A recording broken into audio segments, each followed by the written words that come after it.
पाकिस्तान मरकज़ी मुस्लिम लीग जो खिदमत की सियासत पर यकीन रखती है, नज़रिया पाकिस्तान को ही पाकिस्तान की असास समझती है। आज पाकिस्तान में जो हालात हैं, ज़रा हम माजी पे गौर करें तो हमारे इस मुल्क को साजिश के ज़रिए लोगों को तकसीम कर दिया गया। लिसानी एतबार से, इलाकाई एतबार से और इसी तरह फिर मजहबी और सियासी फ़िरका परस्ती भी शुरू हो गई। तो इस मुल्क में आज जितनी इत्तेहाद की ज़रूरत है शायद इससे पहले कभी ना थी। मुल्क ने बचना है, मुल्क ने आगे बढ़ना है, मुल्क ने तरक्की करनी है, तो उसका सिर्फ और सिर्फ एक रास्ता है कि हम सब लोग जितने भी मुख्तलिफ सियासी जमातों से तल्लक रखने वाले अकाबरीन हैं और दीगर मुल्क में बड़े बड़े लोग जो इस मुल्क में काम कर रहे हैं, सबको इकट्ठे होकर एक प्लेटफार्म पे बैठ के सोचना होगा कि आज हमारे अवाम जिस गुर्बत की चक्की में पिस रहे हैं, इनको कैसे निकालना है। आज मुल्क हमारा बदअमनी का शिकार है, इसका हल क्या है।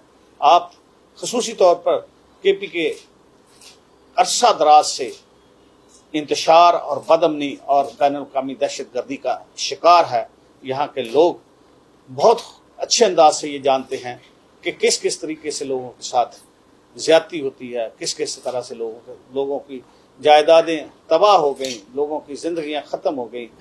इन सब मसाइल को ख़त्म करने के लिए हमें मिल के बैठना होगा और एक ग्रैंड डायलॉग, एक नेशनल डायलॉग की ज़रूरत है, जिसके लिए हमने इत्तेहाद कॉन्फ्रेंस के हवाले से कराची से जो है पहला इसका जो आगाज़ किया।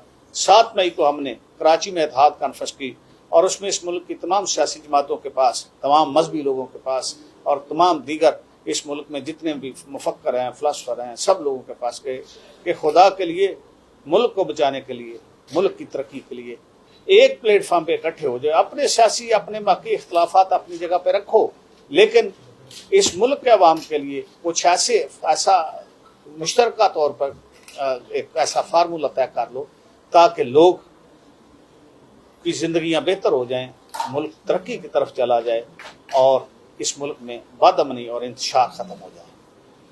तो 7 मई को हमने वहाँ पे प्रेस कॉन्फ्रेंस की। उसके बाद हमने कोयटा में 21 मई को इत्तेहाद कॉन्फ्रेंस की। फिर 28 मई को यौम तकबीर के हवाले से तकबीर कॉन्फ्रेंस लाहौर में की, जो आप सब मीडिया वालों ने भी देखा और बाकी लोगों ने भी।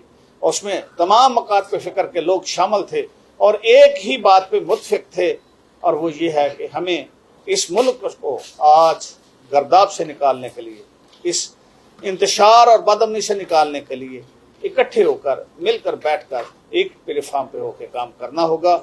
यही इसका हल है। इसके अलावा और कोई इस मुल्क में इस वक्त जो है इसका कोई हल नज़र नहीं आ रहा। अवाम गरीब से गरीब तर होती जा रही है। आपने देखा कल बजट आया है, तो बजट में भी मैं समझता हूँ कि इतनी ज़्यादा महंगाई बढ़ेगी कि शायद लोगों की ज़िंदगियाँ जो है उनको जीना मुश्किल हो जाए। तो हम जो ये पैगाम लेके निकले हैं, हम आपको भी, सब लोगों को ये दावत देते हैं कि हमारे साथ आइए, पाकिस्तान के लिए एक प्लेटफार्म इकट्ठे होकर इसके लिए सोचिए, इसके लोगों के लिए सोचिए, ताकि इस मुल्क में अमन कायम हो, मोहब्बत बढ़े और लोग आज जिस मुश्किल दौर से गुजर रहे से बाहर निकले और मुल्क तरक्की करें। बहुत मुश्किल यहाँ मैं एक कर्ज करना था यहाँ इस पर आज केपी के ये जो हमारा इत्तेहाद कॉन्फ्रेंस है, इसकी तैयारी के हवाले से एक बात मैं करना चाह रहा था कि हमारी जो सोशल मीडिया की टीम है, हमारी यहाँ के मकामी टीम, मेरे साथ कलीमुल्लाह साहब बैठे हैं जो कि सूबाई सदर हैं, इसी तरह जनरल सेक्रेटरी साहब बैठे हैं, चौधरी आज़म साहब, और इसी तरह जमशेद दावड़ साहब नायब सदर हैं। तो बाकी हमारी जो सूबाई क़यादत है वो भी हमारे साथ इस वक्त मौजूद है। हमने तमाम लोगों के पास गए हैं, हमने कोशिश की है, हमने सोशल मीडिया के ज़रिए, हमने प्रिंट मीडिया बाकी के ज़रिए, हमने बाकी हर तरीके से लोगों से रब्ते किए हैं कि आएँ, हमारे साथ शामिल हों, हमारे कॉन्फ्रेंस में तशरीफ़ लाएँ। कल 6 بجے ہمارا پروگرام ہے، تاکہ ہم معاشرے میں ہم لوگوں کو اور ان بین الاقوامی ایجنٹوں اور بین الاقوامی جو سازش ہمارے ملک میں ہو رہا ہے، ہم ان کو یہ پیغام دیں کہ ہم ایک ہیں، ہم اکٹھے ہیں، ہم انشاءاللہ العزیز اس ملک میں امن کو قائم کریں گے اور اس ملک میں جو انتشار ہے وہ ختم ہوگا اور ملک ترقی کرے گا۔ بہت بہت شکریہ۔